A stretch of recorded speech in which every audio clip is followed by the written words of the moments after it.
اعوذ باللہ من الشیطان الرجیم بسم اللہ الرحمن الرحیم داول خان رسوا ادبی تحریک تاسو کارنامے گورے ہر کال دوی سنه سکی ارشد جان شاہکار او پیر صاحب دی کورنۍ اغي لګیا دی خپل کار کوي او په اخلاص کوي په مینه کوي او ډیر د زړه نه کوي په دې کې نه پچا احسان کوي او نه پچا زور شته او نه مطلب دا دی چې د ځان ښودلو دپاره کوي هغوی دا خپل فرض ګڼي او د خپلو مشرانو هغه سلسله مخ په وړاندې بوځي. ګران عبدالسبحان خان پروفیسر ډاکټر اظهار الله اظهار د صدارتي مجلس ډیرو درنو ملګرو او د هشنغر د سیمې درنو پښتنو السلام علیکم. د هشنغر دا کمال دی چې دلته هر څوک په خپل خپل کار کې ځان ښکاره کوي او ټول خلک یې مني. هشنغر چې دی دا د حاجي صاحب تورنګزی او د باچا خان سیمه ده. په دې کې هر څوک په خپل خپل میدان کې لګیا دی کارنامې کوي او دا هغه برکات دي چې تر اوسه پورې را روان دي. حاجي صاحب تورنګزی د سکولونو پرانسته کړې وه په دې سیمه باندې هغه لړۍ بیا د تحریک اصلاح افاقده نه پاتې شوه.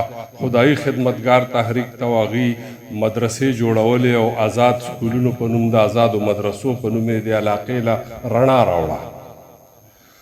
هغه رڼا چې دا هغه د علم رڼا هم وه، د ادب او ادیب قدرونه هم وه.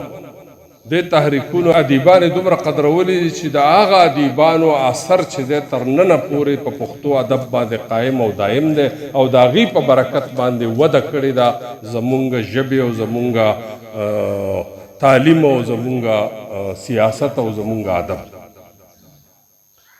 د اول خان رسوا ادبي تحریک تاسو کارنامې ګورئ هر کال دوی سنه سکی ارشد جان شاہکار او پیر صاحب دی کورنۍ هغوی لګیا دي خپل کار کوي او په اخلاص کوي په مینه کوي او ډیر د زړه نه کوي. په دې کې نه پچا احسان کوي او نه پچا زور شته او نه مطلب دا دی چې د ځان ښودلو دپاره کوي. هغوی دا خپل فرض ګڼي او د خپلو مشرانو هغه سلسله مخ په وړاندې بوځي.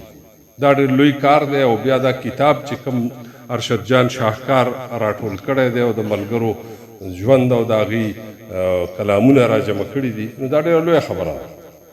پکار دا ده چې دا لړۍ همدغسې روانه پاتې شي او د دې تحریک لخوا 240 نه زیات کتابونه چاپ شوي دي.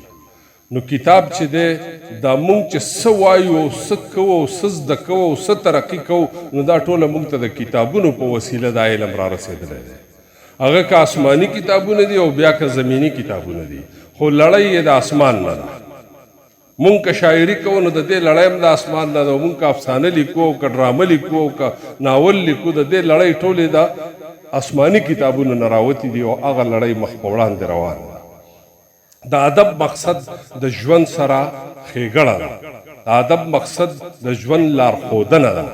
ادب چې دی دا قامونو ته لارې ښایي، دا د ژبې امانتګري، دا د قام د راتلونکي وخت نه خبر خلکي، دوی د قام دماغي، دوی د قام سترګي، دوی د قام سوچي. نو دا خلک بېلوسه خدمت کوي او په هر دور کې کوي.